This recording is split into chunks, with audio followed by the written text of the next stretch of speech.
এক গ্রামে একটি ছোট ছেলে ছিল, নাম তার হাসান। সে খুব দয়ালু এবং সব সময় মানুষের সাহায্য করতে ভালোবাসতেন। তার দাদু একজন বৃদ্ধ লোক, তাকে সবসময় আল্লাহর রহমত ও করুণার কথা বলতেন।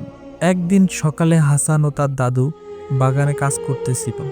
হঠাৎ তারা দেখতে পেল একটি ছোট পাখি মাটিতে পড়ে কাঁপতেছে। পাখি ডানা ভেঙে গেছে।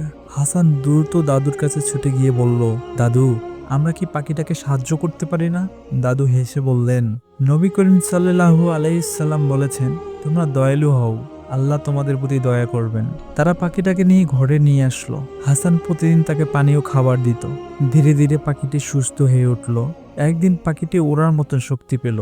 হাসান জানালার কাছে গিয়ে বলল, তুমি এখন মুক্ত, আল্লাহ তোমার হেফাজত করো। পাখিটা একবার হাসানের দিকে তাকিয়ে চেঁচিয়ে উঠল, যেন কৃতজ্ঞতা প্রকাশ করতেছে। তারপর উড়ে গেল। এর কিছুদিন পর গ্রামের আশপাশে খরা দেখা দিল। অনেকের খাবার ও পানি শেষ হয়ে যায়। কিন্তু আশ্চর্যজনকভাবে হাসানের বাগানের ফুল ও সবজির পরিমাণ অনেক বৃদ্ধি হয়ে যায়। মানুষ বলল, আল্লাহ তাআলা নিশ্চয়ই দয়ার প্রতিদান দিয়েছেন। হাসানের দাদু বলেন, দয়া কোনোদিন বৃথা যায় না হাসান, আল্লাহ সব দেখেন।